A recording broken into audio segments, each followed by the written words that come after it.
4 table spoon எண்ணெய் ஊற்றிக்கலாம். எண்ணெய் காஞ்சிருச்சு. இப்போ 2 டேபிள் ஸ்பூன் கடுகு போடுறோம். கடுகு நல்லா பொரிச்சதுக்கப்புறம் நம்ம இப்போது பொரிச்சு வச்ச பூண்டை சேர்க்க போகிறோம். நம்ம உடம்புல இருக்க கொழுப்பெல்லாம் கரைக்கும். நம்ம நல்லா ரெட்டிஷ் ஆகிற வரைக்கும் நல்லா வதக்கிட்டா அது நல்ல ஸ்மெல்லும் டேஸ்ட்டும் வந்தாங்க. சின்ன வெங்காயம் போட்டாச்சு. சின்ன வெங்காயத்தையும் நல்லா நம்ம ரெட்டிஷாக வதக்கிக்கணும்.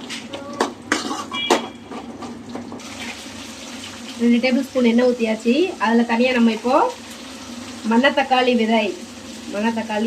விதை போட்டு நம்ம பொரிச்சு நம்ம இந்த குழம்புல போட போகிறோம். அப்புறம் சுண்டை வத்தல் போட போகிறோம். ஆக்சுவலாக எல்லாம் ஒன்றா தான் போடணும், ஆனால் நம்ம இப்போ மறந்தாச்சு. ஸோ இப்போ நம்ம போட்டு அதை நல்லா ஃப்ரை பண்ணுவோம்.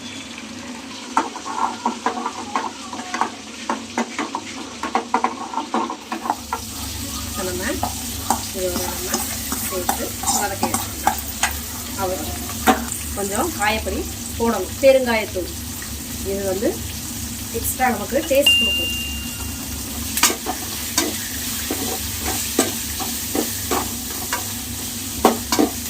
தக்காளி கட் பண்ணி வச்சுருக்கேன். இந்த 2 தக்காளியும் இந்த வெங்காயம் பூண்டு இந்த வத்தல் எல்லாத்தையும் போட்டு வதக்கிட்டேன்.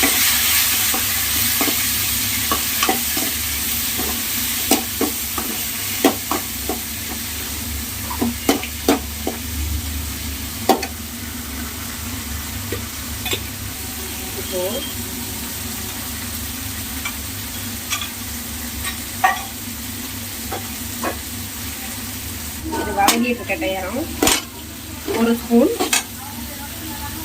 ஸ்பூன் நம்ம மஞ்சத்தூள் போடுறோம். நெக்ஸ்ட்டு 1 ஸ்பூன் கல்லுப்பு. நாங்கள் கல்லுப்பு தாங்க போடுவோம் குழம்புக்கு. தக்காளி நல்லா வதக்கிறதுக்காக கல்லுப்பு சேர்த்துருக்காங்க. இது வந்து வெங்காயம் தக்காளியை 2த்தையும் ஒன்றா மிக்ஸ் பண்ணி அது ஒரு ஃப்ளேவர் கொடுக்கும். ரொம்ப டேஸ்ட்டாக இருக்கும். அங்கே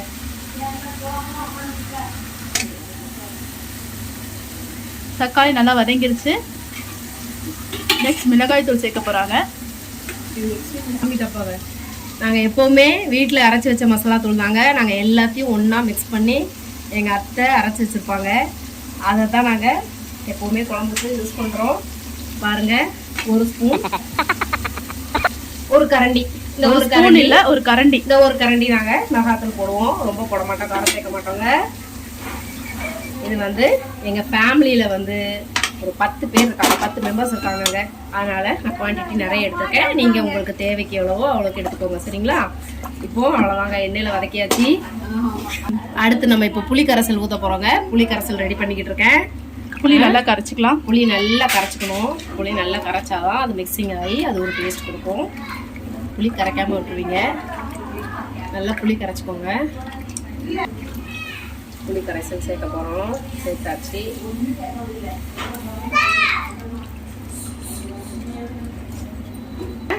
நல்லா புளியை நல்லா கரைச்சிட்டோம். மிக்ஸ் பண்ணி விட்டுருவோம். கருவேப்பிலை போடாமலே குழம்பு செய்கிறாங்க. வேலை கொதிக்க விட போகிறோம். அவ்வளோதான். கொதிக்க விட்டுட்டு நம்ம இப்போ வந்து வெங்காயம் தேங்காய் அரைச்சி சேர்க்க வேண்டியதான். நீங்கள் வந்து சில பேர் சென்னையில் இங்கே இருக்கவங்கலாம் வெங்காயம் தேங்காய் சேர்க்க மாட்டீங்க. ஆனால் நம்ம நெல்லை ஊரில் வெங்காயம் தேங்காய் சேர்க்காம குழம்பு இல்லைங்க. அதனால் தேங்காய் திருநெல்வேலி சைடில் புளி தண்ணியை சேர்த்துட்டோன்னே குழம்பு நல்லா கொதிக்கட்டும். திருநெல்வேலியில் மோஸ்ட்லி தேங்காய் இல்லாமல் குழம்பு இருக்காது. தேங்காய் அரைச்சி சேர்ப்பாங்க. இதெல்லாம் கொதிச்சிட்டதுக்கப்புறம் தேங்காய் அரைச்சி சேர்த்துக்கலாம். தேங்காய் அரைக்க போகிறோம். தேங்காவில் எங்களுக்கு வந்து எங்கள் ஃபேமிலிக்கு வந்து அரை மூடி தேங்காய், அதுக்கப்புறம் கொஞ்சம் சின்ன வெங்காயம், ஒரு 1/2 பெரிய வெங்காயம், அதுக்கப்புறம் ஒரு ஒரு ஒரு சைஸ் தாளி நம்ம எடுத்து நல்லா நல்லா நல்லா ஃபைனாக வந்து பேஸ்ட் பண்ணணும், சரிங்களா? அப்போ தான் இந்த குழம்பு வந்து நல்லா டேஸ்ட்டாக இருக்கும். கொருன்னு அரைச்சா நல்லா இருக்கும்.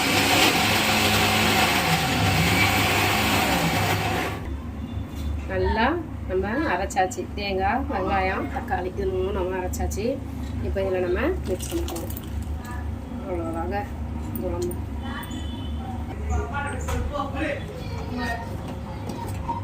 நம்ம தேவைக்கு தண்ணி சேர்த்துக்கலாம். ஏன்னா எங்களுக்கு வீட்டில் வந்து மெம்பர்ஸ் ஜாஸ்தி.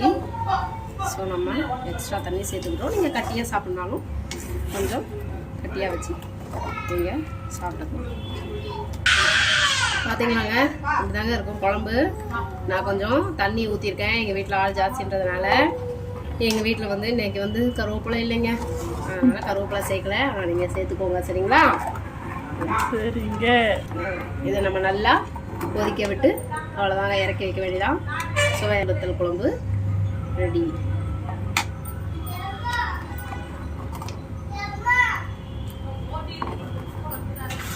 இது நல்லா கொதிக்கணும்.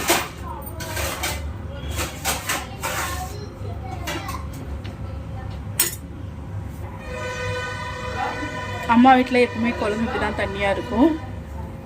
இங்கே மெம்பர்ஸ் அதிகமாக இருக்கிறதுனால தண்ணியாக தான் செய்வாங்க. ஆனால் டேஸ்ட் வந்து செமையாக இருக்கும். இது திருநெல்வேலி ஸ்டைல் குழம்பு.